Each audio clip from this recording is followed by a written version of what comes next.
Nah, lagi enak-enaknya tidur, Reza ini tiba-tiba dibuat kaget dengan adanya hawa dingin yang meniup kencang bagian wajahnya. Jadi macam ada orang yang ngipasin wajahnya gitu loh, Wak. Hai, wassalamualaikum warahmatullahi wabarakatuh. Terima kasih sudah klik video ini. Oke, Wak, jadi di malam Jumat ini kembali lagi aku akan membawakan kisah horor Wawa part 154. Dan kali ini aku akan menceritakan pengalaman horor Wawa dan juga teman-temannya pada saat mengontrak di sebuah rumah bernuansa Tionghoa, Wak. Selama mengontrak di rumah itu mereka sering sekali mengalami gangguan-gangguan berupa hembusan angin, Wak, yang bertiup kencang dan secara tiba-tiba juga mengipasi tubuh mereka. Usut punya usut, Wak, ternyata nih ya, teror kipas ini ada hubungannya dengan sosok arwah penasaran yang sudah lama menghuni di kontrakan itu. Nah, siapa sosok itu Nadia? Dan apa aja yang dialami sama Wawa dan teman-temannya selama tinggal di sana? Tanpa berlama-lama kita langsung masuk aja ke ceritanya ya. Check it out.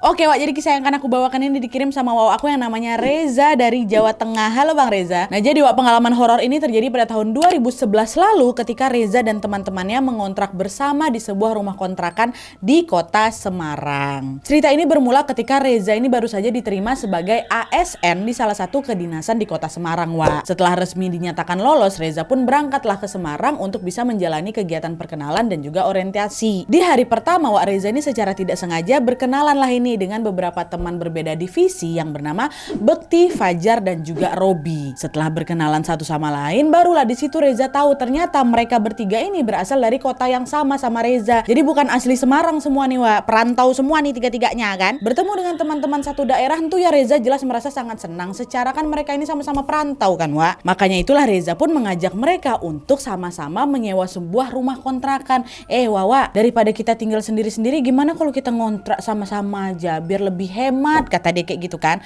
Nah, tanpa disangka-sangka ternyata mereka bertiga ini juga kompak, Wak. Boleh lah, Wak, ayo lah, setuju aku, bro, tapi kita cari kontrakannya dekat-dekat kantor aja ya, bro, ya, kata gitu. Oke, aman tuh gitu. Setuju nih, Wak, semuanya. Nah, meskipun sudah sama-sama setuju, pada saat itu mereka ini nggak langsung mencari kontrakan, Wak.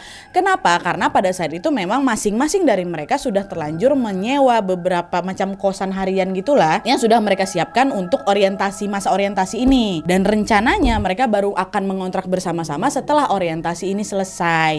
Ya kan, udahlah nanti kita setelah ini orientasi selesai baru sama-sama kita cari kontrakan ya, Wak, ya. Selesaikan dulu nih di kos kita masing-masing. Nah, udah nih. Tapi, Wak, hingga kegiatan orientasi selesai mereka belum juga lagi tuh terpikir buat mencari kontrakan. Jadi bisa dibilang ide ngontrak sama-sama tuh cuma sekedar wacana-wacana aja. Setiap pulang kantornya bukannya sama-sama nyari kontrakan, mereka justru berjalan-jalan ini, Wak, menikmati indahnya kota Semarang. Jadi ya nggak jarang itu mereka juga menyinggahi beberapa tempat makanan untuk bisa berwisata kuliner, mengunjungi beberapa tempat wisata yang ada di kota Semarang, itu malah jalan-jalan. Ya memang agak wajar sih, Wak, namanya pendatang ya kan, pasti pengen nge-explore nih. Nah, cuma karena nafsu mungkin itu ya, jadi ya lupa nih sama yang harus diprioritaskan, mencari kontrakan. Dan betul aja, Wak, karena keasikan main, keasikan jalan-jalan ya, tanpa mereka sadari uang dari mereka berempat masing-masing sudah mulai menipis. Dan hal ini diperparah dengan kondisi mereka juga belum menerima gaji pertama nih. Nah, Reza yang menyadari hal itu pun ngingetin teman-temannya, "Hei, bro, gimana nih kita belum nyari-nyari kontrakan ini? Jadi kapan kita mau pindah?" Mendengar itu Bekti dan Robi pun berkata, "Oh iya, Wak, uang aku juga udah mau habis ini." "Iya sama, aku juga udah mau habis," kata si Fajar. Mendengar keluhan teman-temannya, Reza pun akhirnya bilang kan, "Oh ya udahlah, kita cari kontrakan seadanya aja lah, sedapatnya aja, berapa duit kalian kumpulkan gini sama-sama, inilah budget kita buat cari kontrakan nih," kata si Reza. "Kita harus nyari kontrakan yang pas di kantong kita saat ini." Nah, dah tuh barulah, Wak, di situ mereka nyadar, ayolah kita cari tempat tinggal, nanti nggak tahu lagi kita mau tinggal di mana kan. Baru tuh mereka buru-buru lah mencari kontrakan yang memang sesuai dengan sisa budget mereka itu. Namun setelah beberapa saat mencari, belum ada nih, Wak, kontrakan yang pas di hati dan juga di kantong mereka. Tidak menyerah sampai di situ, mereka pun terus lagi mencari hingga akhirnya pada suatu hari Reza membaca sebuah iklan rumah disewakan dari sebuah koran. Ada nih, ini kayak cocok ini sama budget kita nih, dekat pula sama kantor. Dan tanpa berlama-lama Reza pun langsung lah itu menelpon pemilik rumah itu untuk janjian survei langsung ke lokasi. Singkat cerita, pada hari yang sudah ditentukan, Reza, si Bekti, si Fajar, dan si Robi pun mendatangi rumah kontrakan yang memang dimaksud sama si Reza ini di dalam koran. Waktu itu mereka berempat ketemulah ini sama pemilik rumah yang merupakan pasangan tua Chinese yang kita sebut aja namanya Ci Olin dan juga Koh Ateng, Ibu Olin dan Pak Ateng. Ya, sesampai di sana mereka berkenalan dan mereka pun diizinkan untuk melihat-lihat isi rumah itu. Monggo Mas, masuk dulu, dilihat-lihat dulu, kata Koh Ateng. Dan mereka pun langsung melangkahkan kaki ke dalam rumah sambil melihat kondisi di dalam rumah itu. Kata Reza, Wak, sebetulnya rumah ini nih tergolong rumah tua, Nat. Tapi nuansa khas Chinese-nya itulah yang membuat rumah ini pun terkesan unik dan juga modern. Gak cuman bangunannya aja yang unik, Wak. Rumah itu juga dipenuhi oleh barang-barang antik. Ada banyak hiasan lampion warna merah, Nadia, dan juga ada beberapa lukisan jadul gitu loh, Wak, yang tergantung di beberapa sudut rumah. Dan uniknya lagi, di setiap pintu yang ada di rumah itu terdapat macam lonceng kecil gitu loh, Wak, yang menghasilkan sebuah bunyi kalau misalnya ketiup angin, klinting klinting klinting, tahu kalian kan? Nah, kayak gitu tuh rumahnya. Dan di rumah itu juga punya beberapa kamar yang cukup untuk mereka berempat. Meskipun dipenuhi dengan barang-barang antik, Wak, kondisi rumah ini nih masih sangat-sangat bagus dan juga terawat. Karena merasa cocok dengan rumah itu, Reza pun kayak, ini masuk nggak ya sama budget kita? Tapi kita tanyalah dulu gitu. Tanyalah ini ke si Pak Ateng. Pak, ini harga sewanya berapa, Pak? Kami suka sih sama rumahnya. Dan betapa senangnya Reza ketika tahu bahwa harga sewa rumah itu sangat-sangat masuk di kantong mereka, Wak. Bahkan yang kata Bang Reza, saking murahnya Nadia, uang kami yang udah pas-pasan, yang udah tipis tuh, sampai-sampai masih ada sisanya loh, Nat, kata Bang Reza tuh. Bang Reza yang nggak percaya pun pastikan lagi sama Koh Ateng, yakin kok harganya segitu? Murah kali, padahal rumahnya bersih loh, terawat. Yakin nih?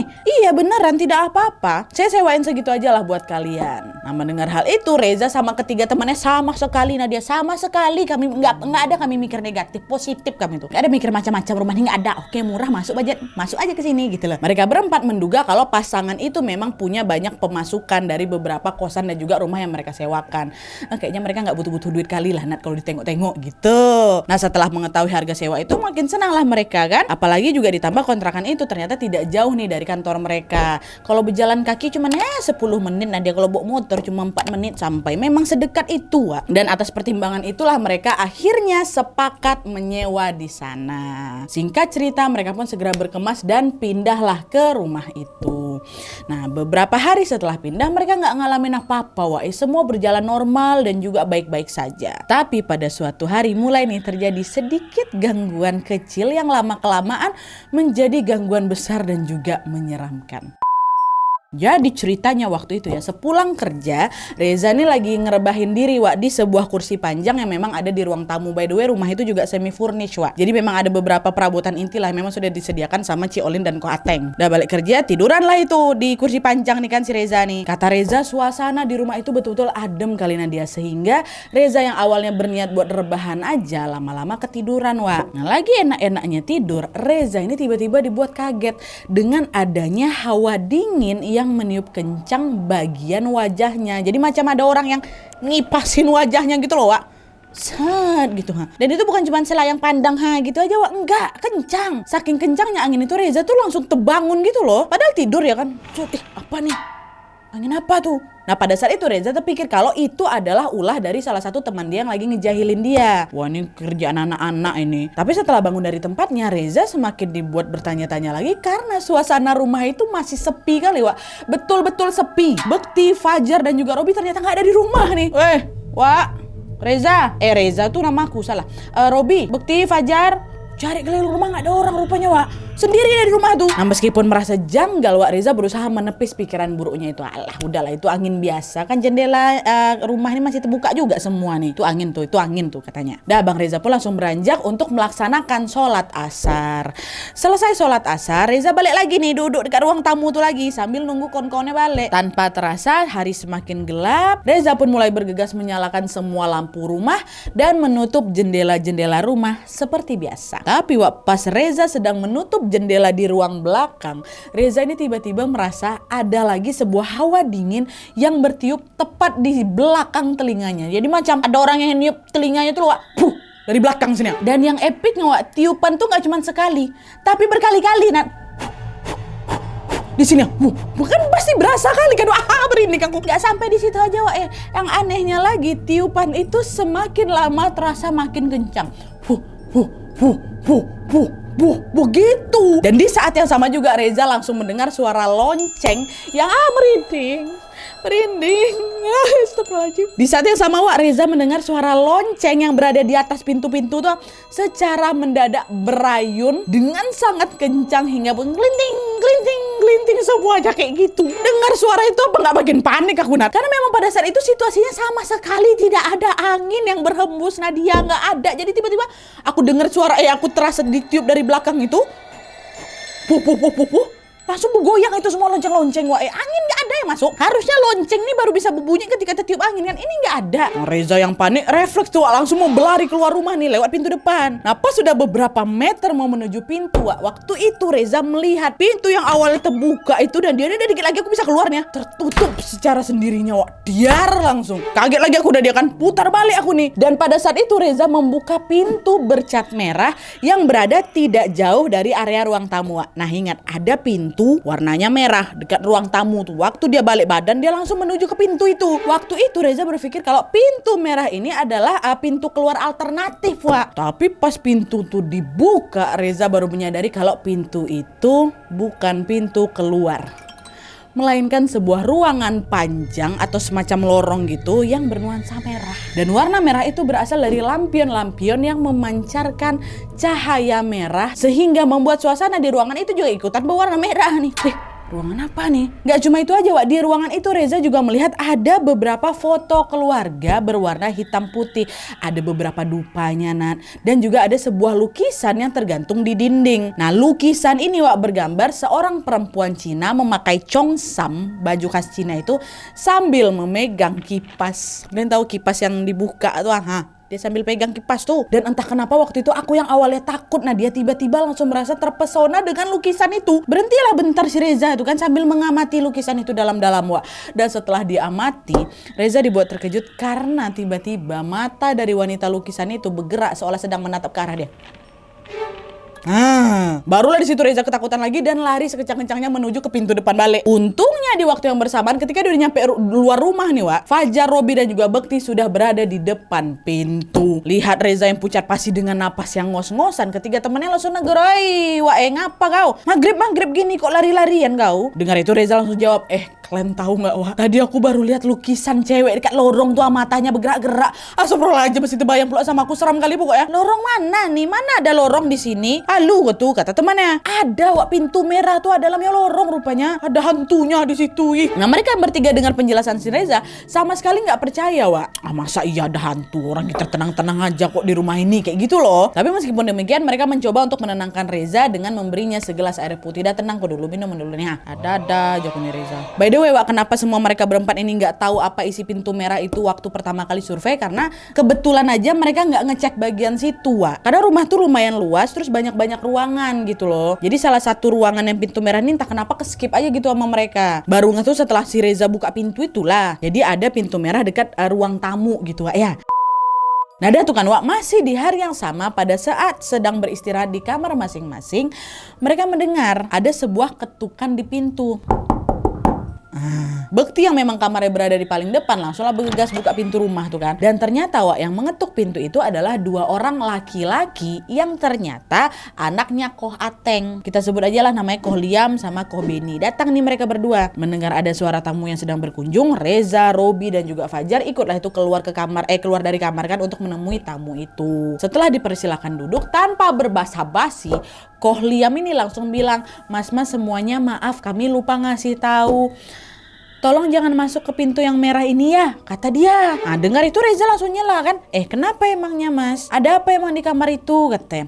Nggak ada apa-apa sih, Mas. Itu cuman ruang doa aja yang dibangun sama almarhum kakek kami. Jadi memang nggak sembarangan orang bisa masuk. Ya udahlah, Mas, kita saling menghormati aja lah ya. Lagi pula cuma kamar itu aja kok, tempat lainnya bebas lah itu kalian pakai, kata Koh Liam. "Oh ya sudah kok, kita nggak akan masuk ke sana kok," kata Bekti nih. Nah, pada saat itu Reza langsung berpikir, jangan-jangan kejadian tadi sore itu ada hubungannya sama perkataan Koh Liam ini. Gak sembarangan orang bisa masuk gitu dalam hati si Reza. Meskipun demikian Reza hanya menyimpan pikiran itu sendirian dan tidak mau menceritakan kepada Koh Liam maupun Koh Beni. Dia gak ada bilang, Koh tadi ada. Nggak ada tuh, dia diam aja. Itulah kenapa mungkin memang nggak sembarangan orang boleh masuk ke ruangan itu gitu kan. Nah terus Wak, masih di hari yang sama juga menjelang tengah malam Reza nggak bisa tidur rupanya. Dia pun memutuskan untuk membeli makanan keluar kontrakan. Aku makan dulu mungkin ya, siapa tahu kalau aku udah kenyang aku bisa tidur, pikir si Reza. Nah pas Reza baru aja keluar kamar Wak, Reza berpapasan sama kawannya si Fajar yang pada saat itu baru saja keluar dari pintu merah.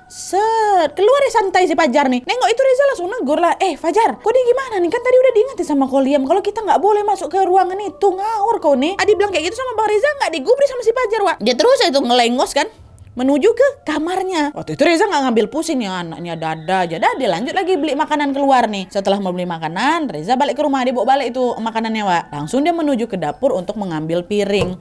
Sesampainya di dapur, lagi-lagi Reza nengok si Fajar nih yang tadi keluar dari pintu merah itu sedang bikin mie instan. Melihat keberadaan Fajar, Reza negur lagi soal tadi Wak. Jar kan udah dibilangin jangan masuk kamar itu, kok malah nggak didengerin sih Wak. Dengar itu kaget si Fajar. Sembarangan kamu ini. Orang dari tadi aku di kamar, kok ngapain aku masuk dalam pintu tuh? Barusan aja nih aku ke dapur gegara lapar. Mana ada aku masuk kamar itu, kan memang udah dilarang, tahu akunya. Itu kata si Fajar Wak. Masa iya?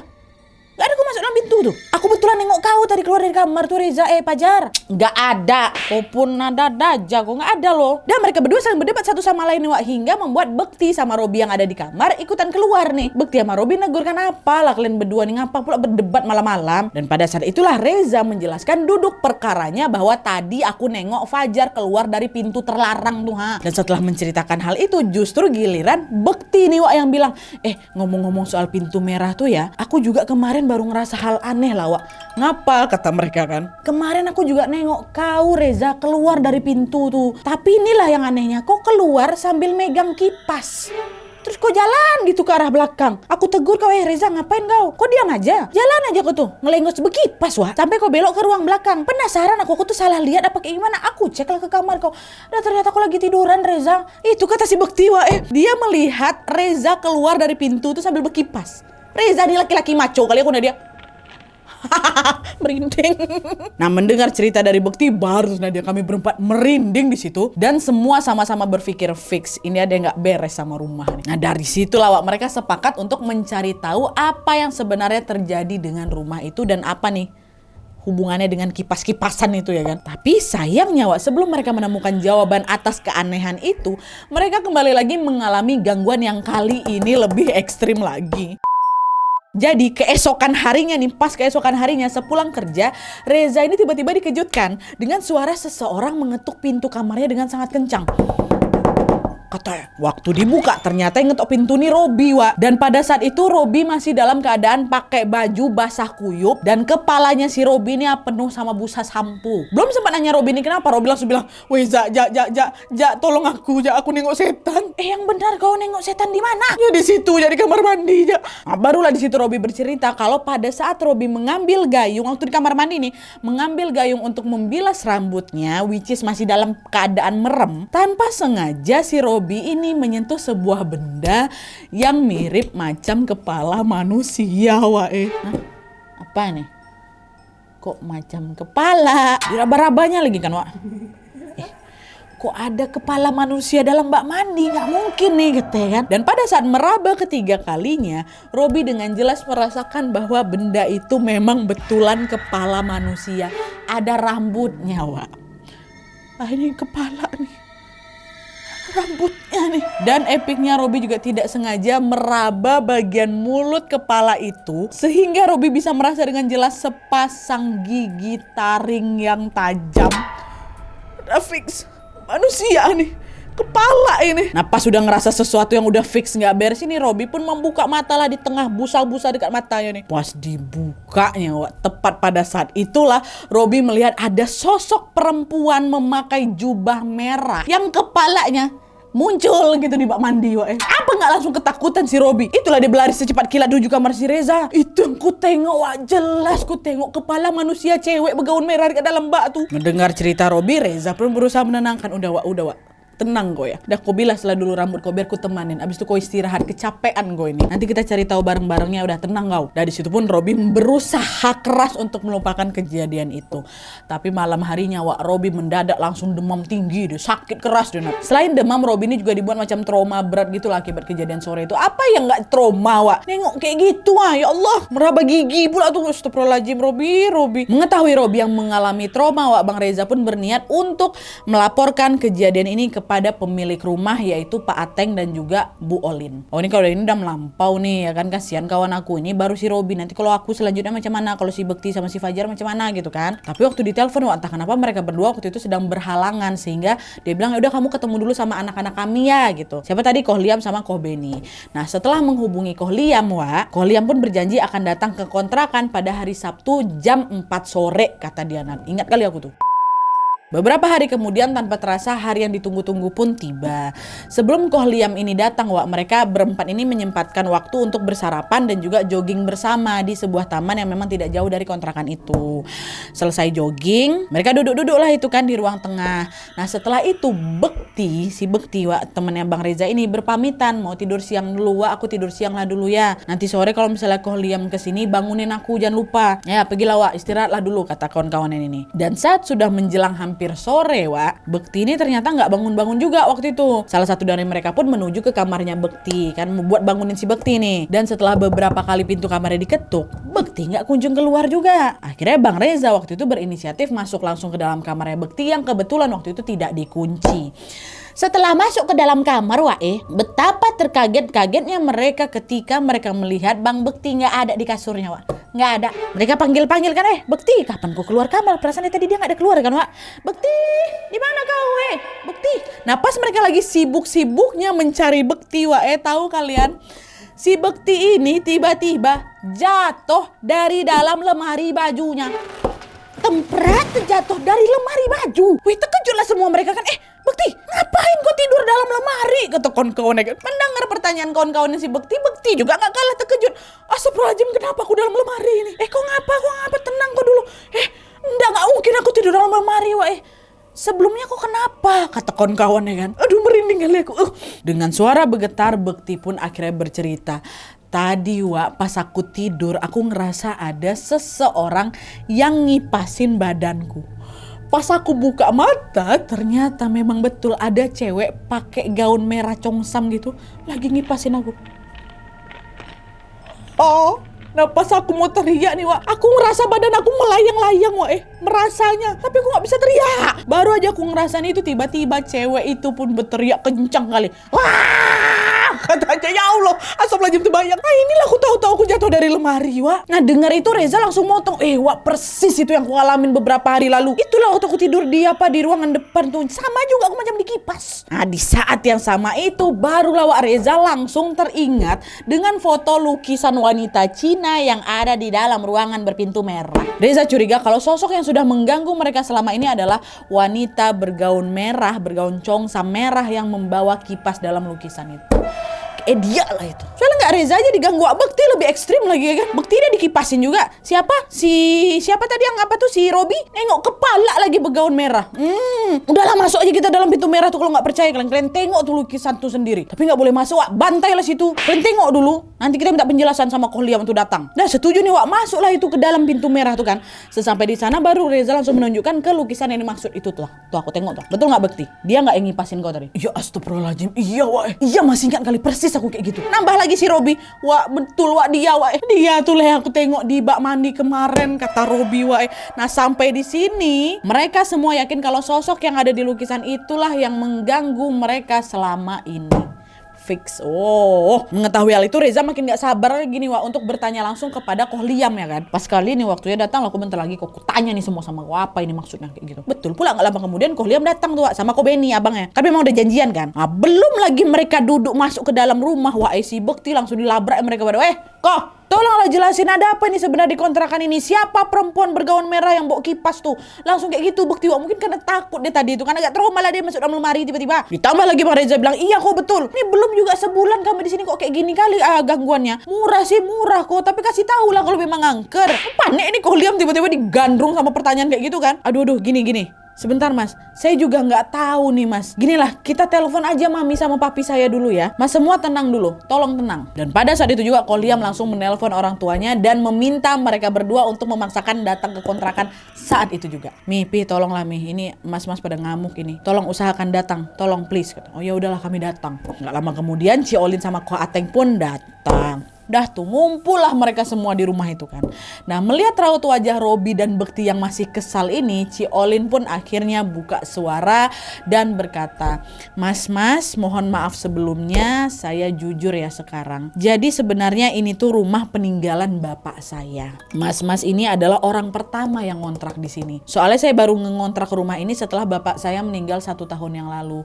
Bukan karena apa-apa mas, bukan karena kami cari duitnya. Biar rumah ini tetap terawat aja. Makanya kami pasang harga murah, kata Ci Olin. Dengar itu Robi langsung nyela. Lah terus perempuan bawa kipas tuh siapa Ci? Kok malah kami yang digangguin, kata Robi. Nah pada saat itu lawak Ci Olin bercerita kalau ternyata wanita bergaun merah yang membawa kipas itu merupakan gadis Jepang yang sebut aja lah namanya Ayumi ya. Nah gadis Jepang ini, si Ayumi ini datanglah dia ke Semarang sejak masa penjajahan Jepang di Indonesia.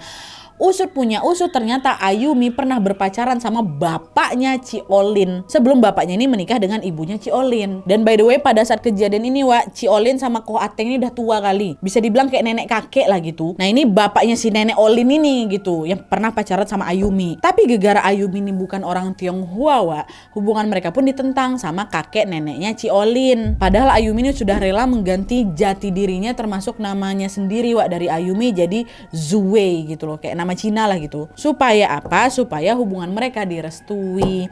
Tapi sayangnya semua upaya itu sia-sia karena mereka tetap dipaksa untuk mengakhiri hubungan itu. Nah setelah putus secara perlahan-lahan Ayumi ini pun mengalami depresi berat Wak. Setiap hari kata Ci Olin, setiap hari katanya dia selalu memakai congsam berwarna merah sambil membawa kipas layaknya orang Tionghoa. Dan tak kayak gimana ceritanya, endingnya Ayumi ini akhirnya mengakhiri hidupnya sendiri di tanah yang sekarang berdiri jadi rumah kontrakan mereka. Ngerti ya? Dan gak cukup sampai di situ aja Wak, Ci Olin juga menjelaskan bahwa dia, Ci Olin sekeluarga juga sering kok diganggu sama arwah Ayumi ini. Menurut Ci Olin, Ayumi ini semacam menyimpan dendam tidak berujung gitu loh Wak sama bapaknya Ci Olin beserta juga keturunannya. Dan selain itu sosok Ayumi ini sama sekali gak bisa diusir gitu Wak. Sampai-sampai keluarganya Ci Olin ini jadi putus asa, gimana lah caranya buat Ayumi ini pergi dari rumah tuh ha. Dan untuk meredam amarahnya Ayumi, bapaknya Ci Olin pun akhirnya membuat ruangan khusus kamar merah tadi untuk tempat berdoa sekaligus juga memasang lukisan Ayumi sebagai bentuk penghormatan. Sayangnya itulah meskipun sudah dibuat tempat khusus, Ayumi ini masih sering mengganggu mereka. Tapi pada saat itu Ci Olin gak nyangka kalau anak-anak kontrakan ini mereka berempat yang jelas-jelas gak tahu apa-apa nih ikut diganggu juga sama Ayumi. Dia pikir dia dan keturunannya aja gitu loh. Dan setelah menjelaskan hal itu Ci Olin pun lanjut berkata lagi, ya sudah mas, kalau memang ini bikin kalian berempat tidak nyaman, kalian boleh kok keluar cari kontrakan lain. Nanti sisa uang kontrakan ini saya kembalikan sepenuhnya, kata Ci Olin Wak. Nah dengar pernyataan Ci Olin kayak gitu, mereka berempat yang awalnya kesal berubah jadi nggak enak hati lah kami Nat. Gimana ya, kasihan pula kayak gitu kan. Tapi macam mana, masa kami diganggu selama tinggal di sini, nanti istirahat kami kurang, kerjaan kami jadi terbengkalai kayak gitu kan. Dan meskipun demikian mereka berempat pun akhirnya sepakat untuk mencari kontrakan baru karena tidak mau ambil resiko diganggu sama si sosok hantu kipas. Coy. Nah singkat cerita, 4 bulan kemudian setelah kejadian itu mereka berempat mendapatkan kabar bahwa keluarganya Ci Olin sudah berhasil mengusir arwah hantu kipas. Dan kata Reza saat ini kondisinya sudah direnovasi rumah itu dan tampaknya sekarang sudah menjadi jauh lebih baik lagi. Dan gak cuma itu aja Wak, berkat kejadian ini juga hubungan mereka berempat dengan keluarga Ci Olin justru makin dekat lagi nih. Kata Reza mereka sesekali masih saling menyempatkan diri untuk bersilaturahmi ke rumahnya Ci Olin Wak. Oke, jadi itu tadi cerita tentang pengalaman Reza dan juga teman-temannya yang diteror oleh sosok hantu kipas. Jujur aku pas tahu cerita di baliknya, aku kayak ngerasa kasihan juga sama Ayumi nih ya. Mungkin dia terlalu jatuh cinta sama bapaknya Ci Olin sehingga dia tidak bisa menerima kenyataan ketika harus mengakhiri hubungan itu. Dari kisah ini kita tuh macam diingatkan kembali untuk tidak usah mencintai seseorang terlalu dalam. Jatuh cinta tuh boleh-boleh aja, tapi sewajarnya aja lah dan secukupnya aja ya kan. Tujuannya apa? Nanti kalau misalnya ada sesuatu yang mengecewakan terjadi, kita bisa belajar menerima kenyataan itu dengan lapang dada, guys. Tapi yang jelas mari kita doakan semoga Ayumi juga sudah menerima kenyataan dan sudah tenang di alam sana. Amin ya rabbal alamin. Gimana menurut kalian soal cerita ini, Wak? Bagian mana yang paling menarik? Bagian mana yang paling bikin kalian deg-degan? Dan mungkin juga di antara kalian ada yang pengen berbagi kisah horor juga sama kayak Bang Reza dan juga Wawa yang lainnya. Gampang, Wak, tenang aja, kirim aja kisah kalian serapi mungkin seapa adanya aja ke email di bawah ini dengan sertakan judul kisahnya, dan juga jangan lupa sertai nomor WhatsApp sama Instagram kalian supaya nanti kami gampang hubungin kalian kalau misalnya kisah kalian di-up di video selanjutnya ya. Oke, Wak, jadi sekian dulu videonya. Terima kasih banyak yang sudah menonton. Kalau kalian suka video ini, klik like-nya. Jangan lupa komen di bawah untuk ide dan saran-saran untuk video selanjutnya. Jangan lupa nyalain notifikasinya supaya kalian tahu kalau aku upload video baru. Maaf. And as always, jangan lupa untuk klik tombol subscribe supaya kalian sama-sama tahu informasi menarik dan menegangkan dari channel aku. See you next video, Wak. Bye.